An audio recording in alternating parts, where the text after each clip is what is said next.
Hi everyone, welcome to another swatch video. Today we are doing Daniel Smith PRIMATEK paints. I have 15 other colors and they are in these full pans, as you can see. I took this repurposed Amazon gift box, and I put some sticky magnets on the other sides of these and made a little palette out of it. I also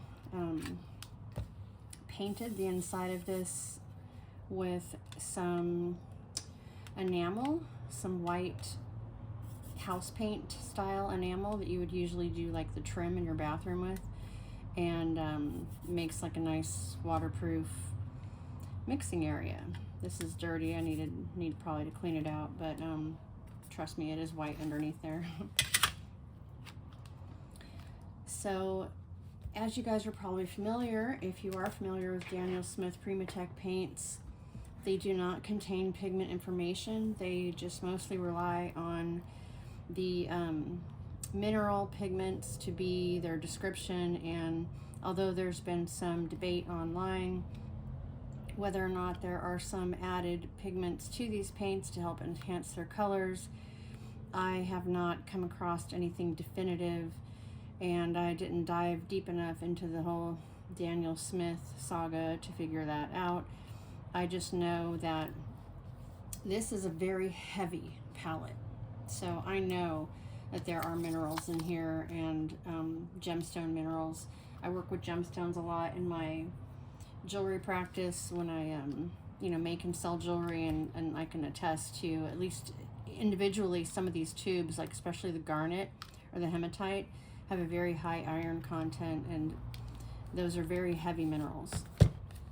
I also wanted to break out the Saunders Waterford paper, and I hadn't painted on this in a while, probably since my friend over at Watercolor by McCraw sent it to me.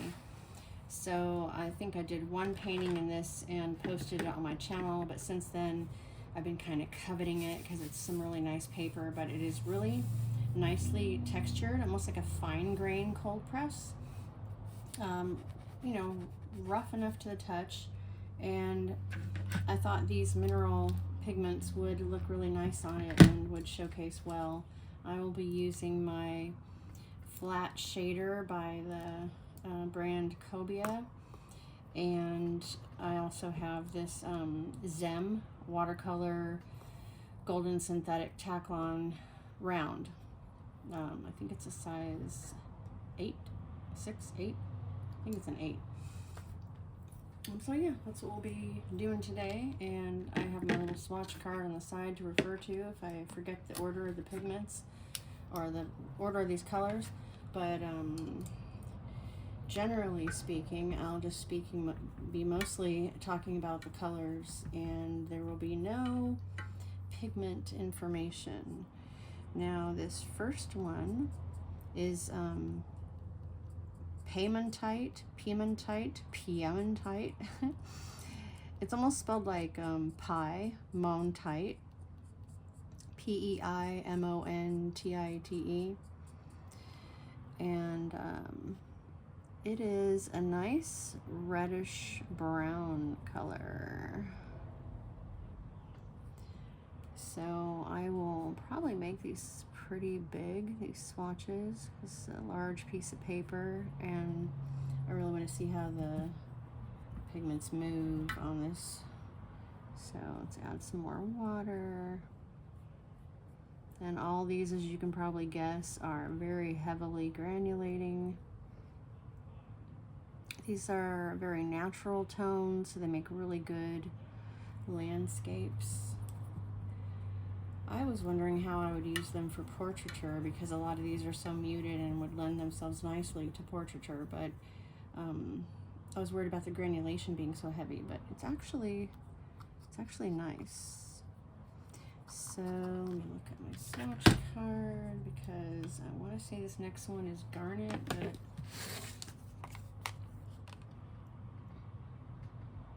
it is not. It is RHODONITE.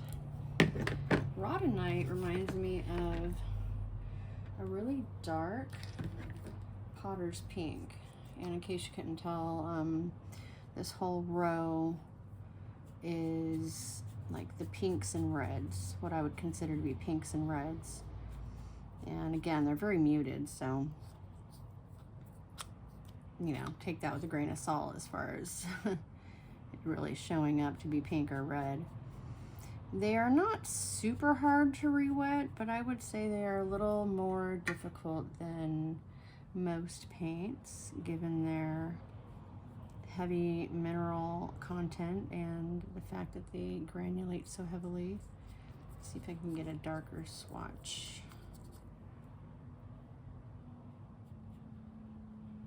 I like this one for like cheeks and lips. And this next one is Garnet. And let me wet the paper first. Let's do that.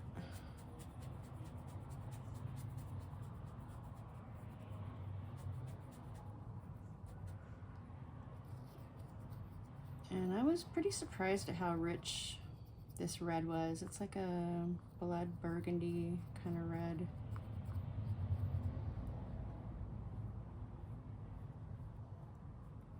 I did a video a while back of a portrait using just these paints, and I believe I did the hair in this color, and it came out pretty vibrant actually.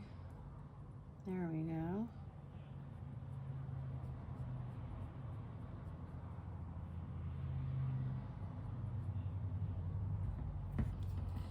So this next color is a FUCHSITE, red FUCHSITE, which is actually more like a mica type of pink.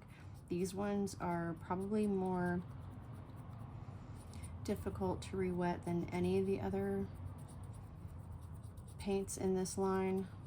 The ones that have a lot of mica or a lot of sparkle to them are, yeah, they're much harder to re-wet. Almost like your PHIMONTITE paints, if you have those.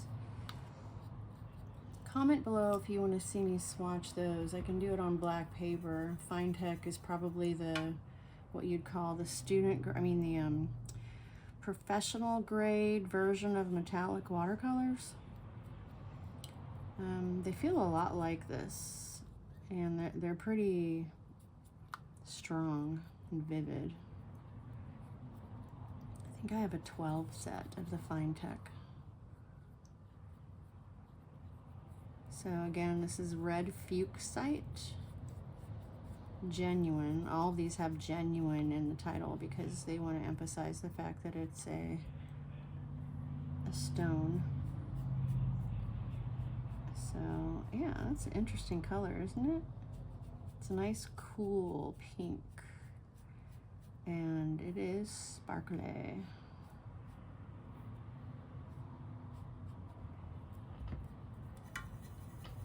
Now I look at all these on the paper together. To me, there's not a whole lot of difference other than the value, just because of the way my vision is. My color discernment is a lot more difficult in subtle tones. This next one is called SUGALIT, and I have this in bead form. I have stones of this. It's like a nice purple with like a fleck to it, opaque, not like Amethyst, which is more sheer and transparent, but it's a nice stone. So this is SUGALIT genuine, and it's like a lavender.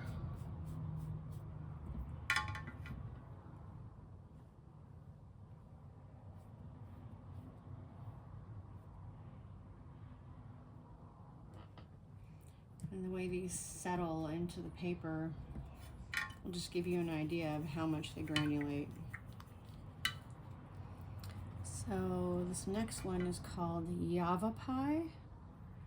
And when I first bought this stone, this paint, I was curious about the stone, and I looked it up and I bought one, and it was in the shape of an egg.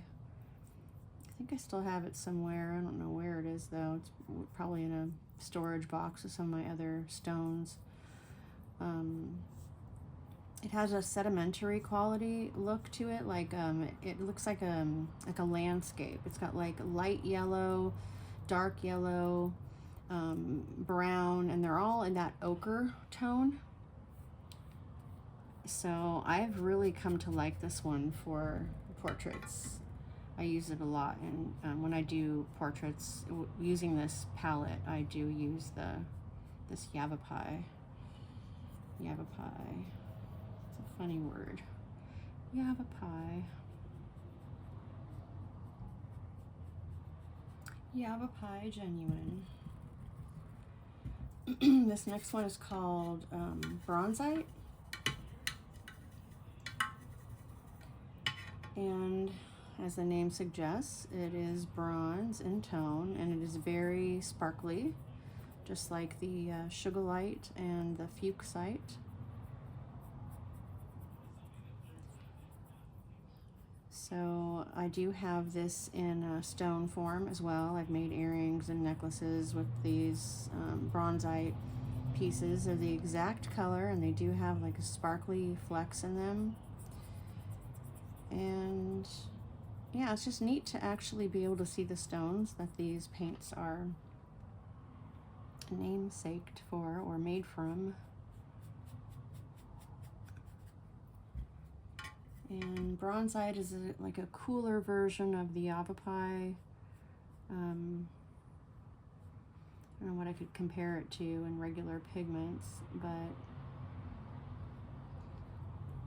I thought I would use it more for skin tones, but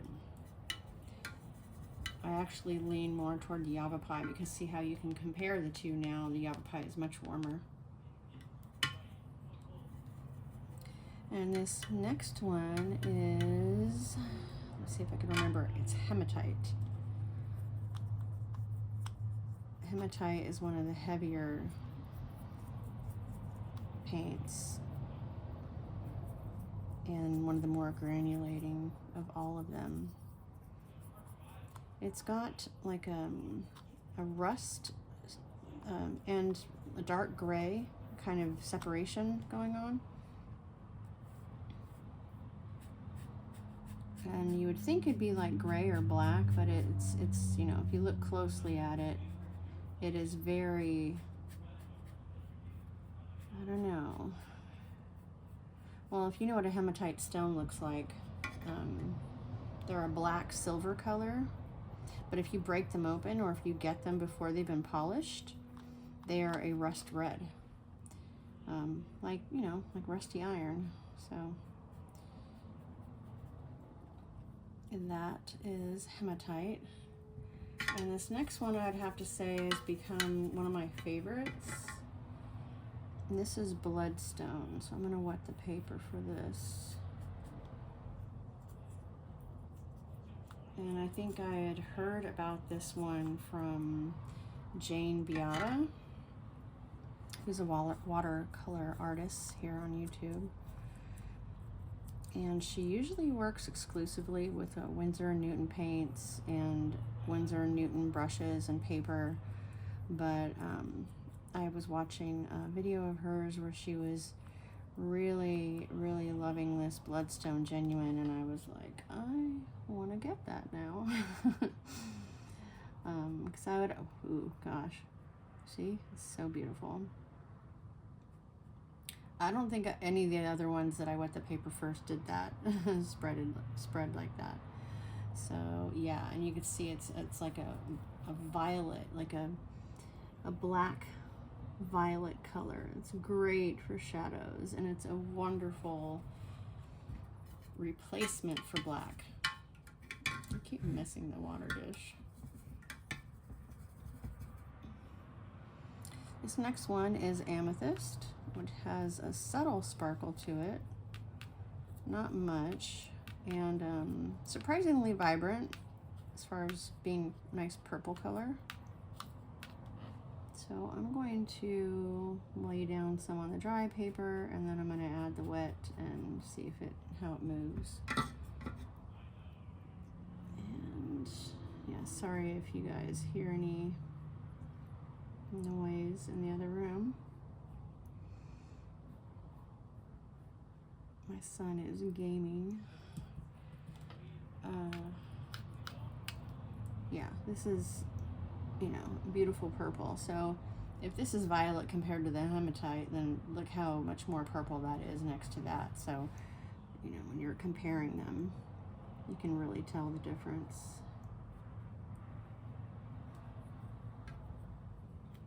So I'm going to check my water and make sure I have at least one very clean. Yeah, the one on the end is pretty clean, because this next row is going to be greens and blues, and I would like to make sure that those get some nice, clean, clear swatches. So I'll wet the paper first for this. See if I can remember. This is JADEITE, this first one. And they have a lot of greens, actually, in this line. I've always wanted the Serpentine and the Sleeping Beauty turquoise, but I have not purchased those. And I don't know if you guys have noticed, but Daniel Smith colors, and especially the PRIMATEK colors, have just skyrocketed in price. I'm just glad I have enough of this to last me quite a while. I'm not really, you know, trying to buy the whole PRIMATEK line, since a lot of them kind of repeat almost a little bit in tone because they are very natural colors. So I try to get the ones that are as diverse as possible so I can justify, you know, having them all in the same palette. But this green is a very nice green, and this next one is green apatite, genuine apatite, spelled APATITE,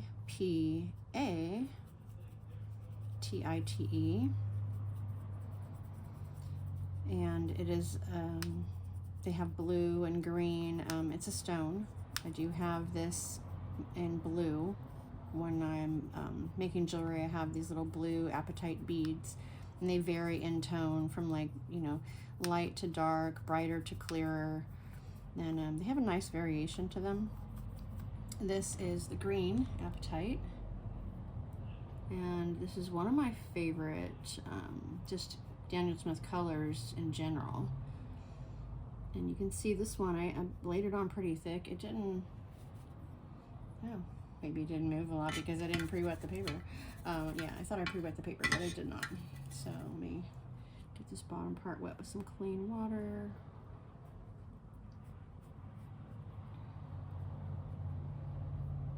But yeah, it's pretty bright for a mineral stone, but the stones themselves are pretty bright too. I know, just because I have some.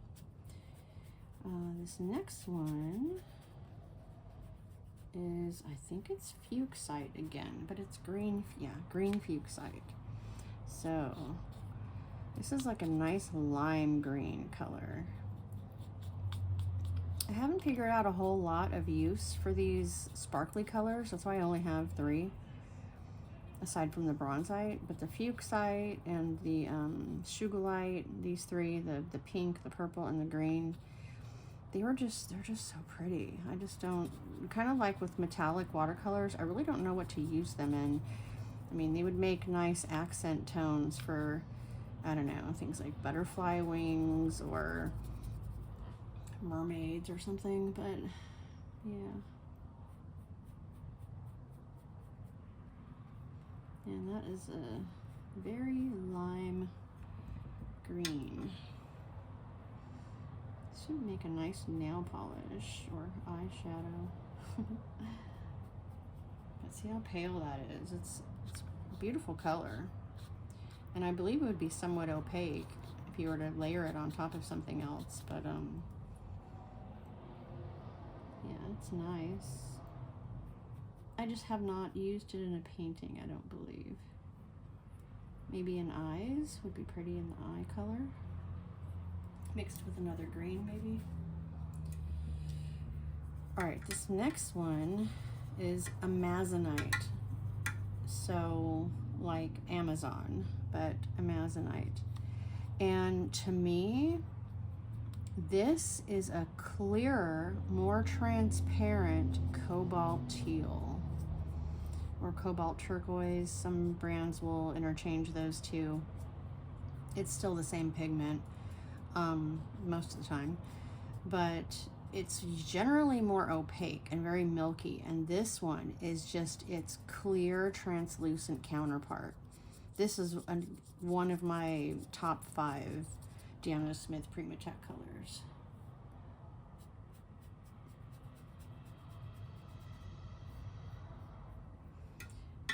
Just absolutely beautiful.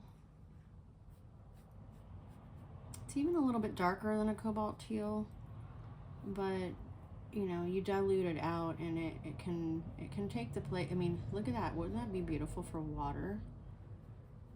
Just like a clear lake or an ocean. So pretty. And this last one is Mayan Blue Genuine. Now, I was under the impression when I first got these paints, because they were mineral, that they were all going to be extremely light fast, just like yellow ochre and burnt sienna and all of those mineral pigments, right? Well, you know, I make a lot of assumptions like that based on previous knowledge, thinking that I can apply it to that. But apparently the Mayan colors, like the Mayan yellow, the Mayan red, the Mayan blue, are not light fast, or are less light fast. We should just say that. And not knowing what makes them that way, or what makes them, you know, because there's no pigment information disclosed, makes it hard to figure out why that is the case. But as you can see, it's a nice vibrant blue. I don't know if I would compare it to ultramarine, or it's like if ultramarine was phthalo, you know? I don't know, it's very interesting. I do like the diversity of these colors, even though they're somewhat muted. And yeah, so that is my set of 15 Daniel Smith PRIMATEK colors on the Saunders Waterford cold press watercolor paper. If you guys have any questions, leave them in the comments for me. And with that, I will see you in the next one. Bye.